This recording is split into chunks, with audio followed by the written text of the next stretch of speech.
Chapter 16. Digging up the past.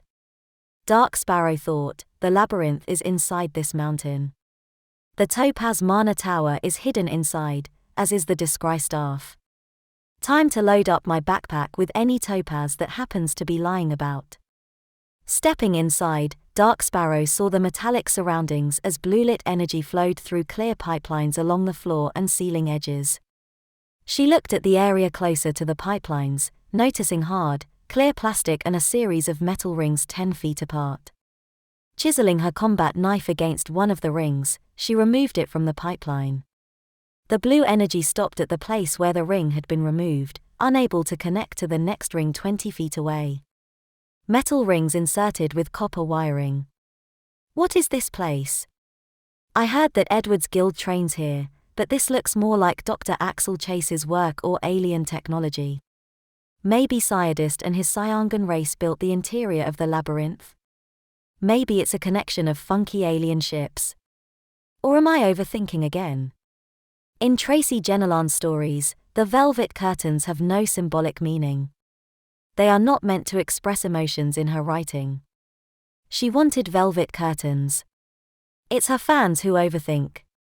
Inside, Dark Sparrow had a choice of 6 directions. She decided to go with hallway 3 on the 2nd floor. The sooner I have this item, the sooner I can locate my bounty and other magical libations. Mayor Jefferson, I shall enforce immigration laws back home with or without your consent.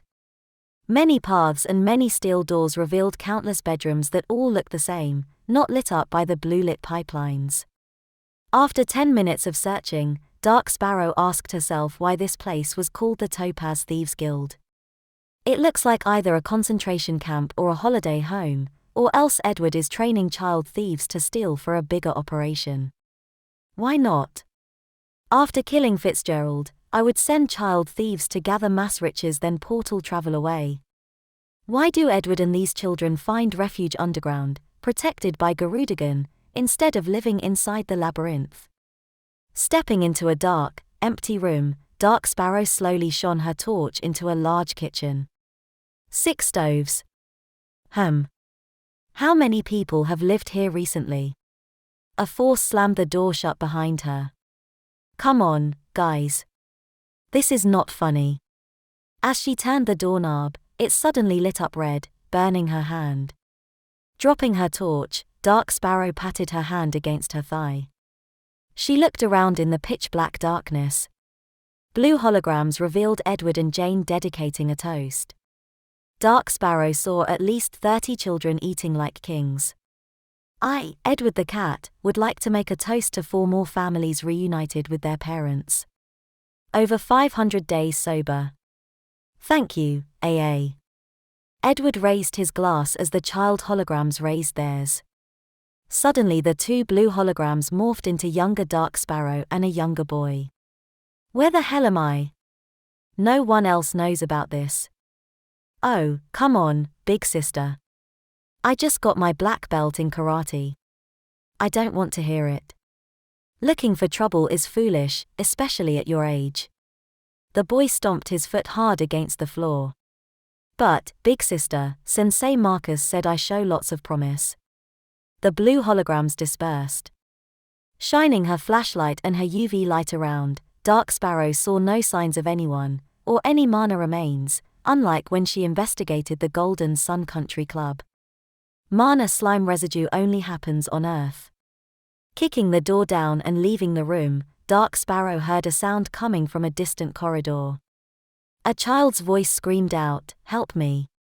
Sprinting, Dark Sparrow saw a blue hologram of her younger self crying while walking away from her stepdad.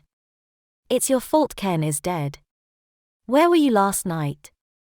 Younger Dark Sparrow walked away, slamming a door that only became visible after the sound of its impact. I am only seeing fragments of my past. How is this possible? I feel more goosebumps now than I did when I was around the cult and near that creepy organ. The stepdad opened the door. Go on, leave. Your mother left me here all alone with you. Younger Dark Sparrow raised her middle finger. You made deals with Zonal Giovanni. What do you think was going to happen? You blame me for your choices when I chose to quit school and work for minimum wage, supporting your unemployed ass. The blue holograms faded away, leaving no indication of where they'd come from. I miss you, Ken. I cannot think about your death because something is messing with my mind. Stopping to take deep calming breaths, Dark Sparrow kept telling herself, it's only a hologram. It cannot hurt me. Hearing a girl scream that sounded more real than the blue holograms, Dark Sparrow thought, this is getting ridiculous. What is going on here? Searching, she opened door after door, with no success. A voice screamed, go away. Trinity was surrounded by 4 blue holograms standing over her. Trinity was curled forward crying, trying not to look. How could you kill us, Trinity? Listen to your grandfathers. Listen to your parents. Ghosts from Trinity's past were here to haunt her. Trinity, none of this is real. One hologram ghost is Trevor Banks, your grandfather, the ambassador. Trinity's crying lessened. She wiped her tears as she faced Trevor's hologram. Use the divine banishing spell, Dark Sparrow ordered. A dim white shock wave surrounding Trinity pushed outward, barely having any effect. Dig deeper, princess, and show them who is boss. You must prove you're better than rank 7, prove that you are stronger than your queen, Dark Sparrow shouted confidently. Trinity clenched her hands and screamed, sending 2 thick white shock waves that dispersed 3 of the blue holograms. White divine mana acted as waves, gathering around her. 3 much thicker white shock waves formed a sphere, instantly dispersing the blue hologram of Trevor as he reached toward Trinity's face. The rings connected to the skirting along the corridor cracked, stopping the current flow of blue energy. Dark Sparrow picked up a ring and noticed its copper wiring. Same technology Scientist used in his band when he performed. Blue holograms in a network all linked to the Topaz Mana Tower, I bet, Dark Sparrow announced excitedly. Hesitant to stand next to Trinity, Dark Sparrow cheekily commented, got skeletons in your closet, kid? That is all right, Trinity. We all are fugly on the inside. Not one person is without sin. I have read your mind since the courtroom. I know you have many secrets. Nevertheless, we need to work together to find the Discry staff. Something is here playing with our minds. Trinity held both of Dark Sparrow's hands. Trust me. Now I am casting divine and arcane synergist spells to enhance your abilities. Looking at Trinity's forearms, Dark Sparrow saw her muscles self-stimulating. My whole body is self-stimulating. I feel a sudden burning sensation throughout my skin. Trinity's eyes slowly opened as she mumbled in tongues, casting more synergist spells on Dark Sparrow. Trinity, your eyes are pink. Arcane and divine spells create a pink afterglow. Look at your mirror. Unclipping her watch, Trinity revealed a compass and a penny-sized mirror. Considering her own eyes, Dark Sparrow admired her enhanced eyesight. Spells last between 20 to 30 minutes, depending on the caster and the object. I am the antagonist, and you're the synergist reaping all benefits, Trinity explained, idolizing Dark Sparrow's appearance. Dark Sparrow began shadow sparring, adapting to her enhancements. Jumping off a wall, she did a backflip over Trinity and landed like a professional gymnast. Potions. Bottle this up for our return to Earth. Pink energy drink. Call it Dark Sparrow Pink Lemonade, or make an exclusive Dark Sparrow Bipolar, as in bipolar form of energy. It's a pun, forget it. Tapping her right heel repetitively, Dark Sparrow said, I have itchy feet. See you later, kid. Jogging along another corridor, increasing her speed, she thought, someone is here messing with our minds. Buffed up and ready to kick ass, she was determined to leave no evidence behind. If this is my story and I am the protagonist, then who exactly is my antagonist? Who is the yang to my yin? I am not going to allow anyone to get into my head anymore, Dark Sparrow reassured herself confidently. Running into a 4-way crossroad, she peered to see 2 more floors above her. It was the same 4-way crossroad. She chose the third floor and the third path. Pressing her hands and feet together, she climbed along the edge, then leapt across. No shortness of breath this time. Running along, she was surrounded by blue holograms of Ken and Zonal Giovanni. Stabbing Ken's stomach is like popping a balloon. Coulrophobia. Kids at school teased you about your worst fear. Zonal Giovanni morphed into an obese monstrous clown. You cannot scare me. Actually, you are more afraid of me, unable to say it to my face. Dark Sparrow delivered a right hook to Zonal's clown nose, but it passed straight through. Pivoting her back leg, she executed an inner crescent kick to his testicles, but that one also passed straight through. Dark Sparrow, it is Trinity here. Put on your glasses from the show earlier, and then you'll be able to see Mana from a longer distance away. The holograms are psionic and connected through the skirting, Trinity explained telepathically. Putting on her single-lensed glasses revealed that the blue hologram's source of steady flowing energy came from the skirting alongside the ceiling. Kicking and punching the blue hologram, Dark Sparrow pulled out a small black ball from inside her left boot. You can't kill me, Sparrow. But I can kill you. Dark Sparrow threw the small ball at a copper ring, which exploded on impact, dispersing the blue hologram of Zonal. As the blue hologram reappeared, Dark Sparrow threw 3 more balls at each copper ring, darkening the hallway. I see a blue glowing person and 2 red glowing people even through the walls. Wearing these glasses is like having X-ray vision. 300 feet away and nowhere to hide. As Dark Sparrow approached closer from the skirting, blue holograms appeared, desperate for attention. Younger Dark Sparrow was emptying her locker while being teased by nasty high school girls. Your deadbeat mother abandons you, your stepdad is financially ruined, and your brother is dead. Now you're running away from school to go work flipping burgers. Younger Dark Sparrow pointed to the Queen Bee's chest. Looking at her chest, younger Dark Sparrow delivered a palm strike, knocking the Queen Bee backward into a row of lockers. 5 other cheerleaders looked on, shocked. Dark Sparrow found herself facing a steel door with the blue figures and 2 red figures awaiting her arrival. The sign read, Control Room 101. Kicking open the control room door, she saw 3 men waiting for her. Dr. Alexander Saldek was dressed in a white laboratory coat. Trevor Banks's face was held together by long staples, and Nigel Giovanni was dressed in a blue and black striped suit. Once he removed his coat, he revealed 2 cybernetic arms. What happened to your face? Was it broken by a woman, perhaps? Dark Sparrow insulted Trevor sardonically. Nigel, what happened to your arms? Punishing the bishop in Leviticus's Sunday school class. Have you forgotten your guidance counselor already? You ate lunch in the toilet and were too nerdy to even make chess club. I know everything about the lonely girl from Gwenvale High, the saddened teen who had absolutely no friends. Not even one person came to your 15th birthday party even though you sent out 60 invitations. Dr. Alexander Saldek ran his pinky down his eye, whimpering. Dark Sparrow struggled to hold her tears as she stared at the floor. Trinity buffed you with wisdom and intellect synergist spells. The truth hurts no matter how much you pretend to be a naughty girl. Never as tough as you make out to be. I was inspired to build this place after you conducted your little social experiment. Dr. Alexander Saldek stood confidently.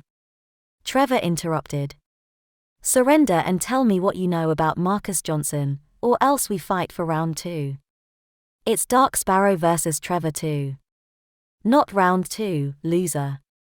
Dark Sparrow's emotions clouded her judgment. I will fight too, Saldek. You just watch us, Nigel ordered as the generators in his cybernetic arms pulsed red. Slowly stepping to her left, Dark Sparrow focused her eyes on the T-section of Trevor's torso. Trevor demanded, stop right there. Remove your glasses slowly. I mean it, no funny business. Dark Sparrow removed her glasses, slowly placing both hands by her side. All right, boys, that will do. Throwing her glasses then drawing her taser, she fired a shot at Trevor, accidentally critically electrifying Trevor's testicles. He flopped on the floor. If you lie next to Trevor, it would remind me of a hentai I watched starring a bounty hunter named Dark Sparrow, Nigel said, sickeningly sticking out his tongue and licking his lips. Dr. Alexander Saldek yelled irately, "If Mr. Widdy comes out of your pants, you're going straight back to Rubervale prison. So glad you did not test psionic positive."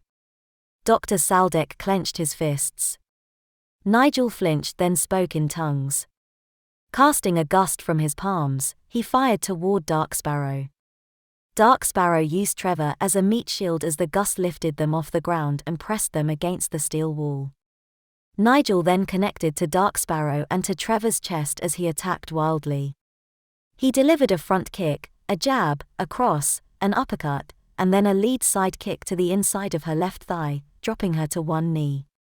Executing a spinning back kick, Dark Sparrow caught Nigel's leg, then reached to grab his inside thigh, accidentally grabbing his testicles. He yelled out cramped up, which only forced her to give a tighter squeeze. "I am so sorry. It was a complete accident." Dark Sparrow stepped away from the two men, pleading defensively. "I believe in a fair fight, unlike Janet Munson playing Doodlebane moves. I even protest teabagging in video games," Dark Sparrow pleaded apologetically, waving her hand vigorously. Dr. Alexander Saldek sat in his seat and burst into laughter. Nigel shook out his body, ready to fight. His cyborg arms were preparing for another attack as he spoke in tongues. Dark Sparrow rushed Nigel, attacking his jaw with a triple hook, a cross, a double jab, and an uppercut, then stepping back to deliver a spinning back fist, swiping his nose. Disoriented, Dark Sparrow ducked, avoiding Nigel's cybernetic punch, pushing herself through and hammer-fisting behind his left ear. As Nigel fell, knocked nearly unconscious, Dark Sparrow immediately rushed Alexander Saldek. She delivered a jumping front kick toward Dr. Saldek's head while he remained seated. Telekinesis pushed Dark Sparrow's foot above her head. A telekinetic whip from Saldek's fingertips tripped her leg, leading her to fall backward and land on her spine. Dr. Saldek explained, "Telekinesis, my friend. My intelligence makes me the best scion in the universe. I know you very well and can anticipate your every movement." He telekinetically slid both Trevor and Nigel into a corner. Trevor's staples came undone. His wound began gushing blood. "Rest up, Trevor. Nigel, once you regain consciousness, go meet up with Cameron in the Grand Hall. I sense that Jane and Hope will be there soon. I need to spend some time with Ms. Jonkers." Dark Sparrow laughed. "I finally understand you," she said. Standing still, Dr. Saldek peered into Dark Sparrow's eyes. "It took Trinity's synergist spells to give me the confidence necessary to finally see your weakness." "I know your weakness better than you do," Dark Sparrow bragged. "Tell me," Dr. Alexander Saldek said curiously. "Coming closer and I will tell you. Otherwise, read the song I'm singing in my mind." The Edward the Cat theme repeated in her mind. "I can't forget about that cat with not an inch of fat." Dark Sparrow laughed foolishly. Dr. Alexander Saldek leaned in closer, looking into her eyes. Dark Sparrow headbutt his nose, revealing a cyangan face and 3 eyes.